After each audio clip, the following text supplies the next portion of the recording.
একটু গাড়ি থেকে নামবা, তোমার সাথে কথা আছে। আরে আমি একটা পার্টিতে যেতেছি, আমার দেরি হয়ে যাবে, আমার সময় নেই। কি বলবো বলো? তোমার নাম্বারে এতবার ফোন দিতেছি কিন্তু ফোন বন্ধ পাইতেছিলাম। আগের ফোন নাম্বার সবাই জানে, তাই ফোন নাম্বার বদলাই ফেলছি। কেন কি হয়েছে? তোমার কি আমার সাথে দেখা করতে ইচ্ছা হয় না?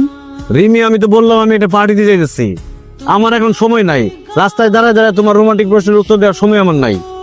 আব্বা আমার বিয়ে ঠিক করে ফেলেছে। ও ভালো কথা। 1 লাখ টাকা তোমার বাবারে দিও, বলো যে বিয়াতে ধুমধাম করে যাতে আয়োজন করে, খাওয়া দাওয়া যাতে ভালো মতো হয়। নাও, আর শোনো, এরপরে যখন আমাদের বাসায় আসবা তোমার বরে নিয়ে আসবা, উপরে নিয়ে যাবো, কফি খাওয়াবো। 9 টাকা নাও। টাকা লাগবে না। আচ্ছা ঠিক আছে। ড্রাইভার চলো। টাইসন তোমার সাথে দেখা করতে আসছিল। আরে মানুষের সাথে কথা বলার সময় নাই, আর সে কুত্তা নিয়ে পড়ে রয়েছে। ড্রাইভার যাও তো। দারুন, রাস্তার কুত্তা কিভাবে ভিতরে ঢুকলো? পিরামিডে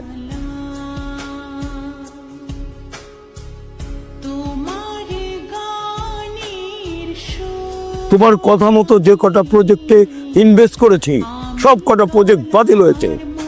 শুধু তোর জন্য আমরা কোটি টাকা দামের একটা টেন্ডার পাচ্ছি না, কারণ তুই ভুল ফাইল সিলেক্ট করেছিলি। ভাবতে পারছি না এখন আমাদের কি হবে।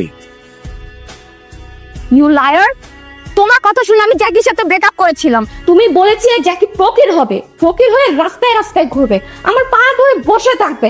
আর এখন আমরা ফকির হয়েছি। আর জ্যাকি ম্যানচেস্টার প্রপার্টি থেকে 30 কোটি টাকা সম্পত্তি পেয়েছে। দেখ, না, এটা হতে পারে না। একদিনে সবকিছু এইভাবে নষ্ট হয়ে যেতে পারে না। হতে পারে, কারণ তুইও সবকিছু একদিনেই পেয়েছিলি। সানি, এই যে এখানে 3টা ফাইল আমি রাখতেছি, তোমার এটা শেষ চান্স। তোমার ভবিষ্যৎবাণী যদি কাজ করে তাহলে কিছুটা হলেও রিকভারি করতে পারবো, আদারওয়াইজ সবাইকে আমাদের পালাতে হবে, এই অফিস বন্ধ হয়ে যাবে। নামেন, আরে নামেন তাড়াতাড়ি। কি ব্যাপার? কালকা থেকে আর ডিউটি করার দরকার নেই, আপনি সোলজারে ডিউটি করবেন। মানে কি? তাহলে আমি অফিস যাবো কিভাবে? আপনি অফিসে যা কি করবেন? আপনার তুমি চাকরি নাই। চাকরি নাই মানে কি বলতেছো তুমি এসব? এটা আমার কথা না, এটা স্যারের কথা।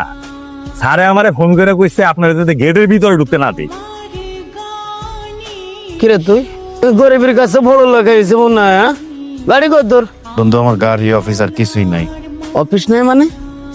মানে আমি এতদিন যেই জায়গাটাতে ছিলাম তার থেকে অনেক নিচে নেমে গেছি। মানে বুঝলাম না। তো আমি তো এতদিন কোনো কাজ করি নাই, হঠাৎ করে ঝড়টাও থেমে গেছে, আমার কেরামতিও শেষ হয়ে গেছে। তাহলে তোর ভবিষ্যৎবাণীর কেরামতের শেষ। কিন্তু আমি তোর সাথে আবার কাজ করতে চাই। অসম্ভব। আমি তোর মতো স্বার্থপর আর লোভী মানুষের পাশে থাকতে চাই না। দোস্ত, আমার জীবনের এই বলবি না, তুই আমার স্যার, তোর মতো বিশ্বাসঘাতকের সাথে আমার কোনো সম্পর্ক নেই। যারা মানুষকে মানুষ মনে করে না, অহংকারী হয়ে অনেক বড় হতে চায়, আমি সেই সব মানুষের আশেপাশে নাই। তোর সাথে চিরতরের জন্য আমার সম্পর্ক শেষ। যা।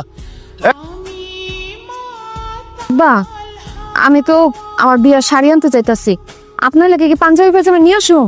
এসবের আবার কি দরকার? আমার তো আছে রে মা। ও মা, আপনার একমাত্র মেয়ের বিয়া, আপনি নতুন কিছু পরবেন না? ঠিক আছে, তোমার যখন ইচ্ছা। আচ্ছা।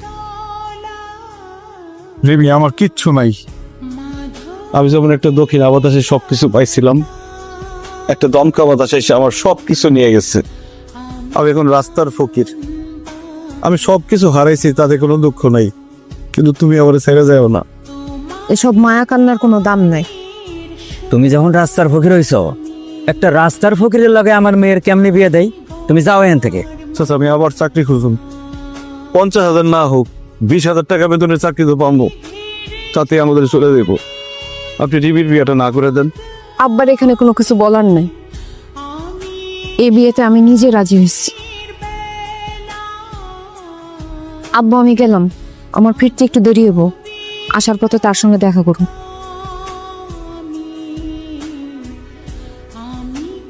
টাইসন,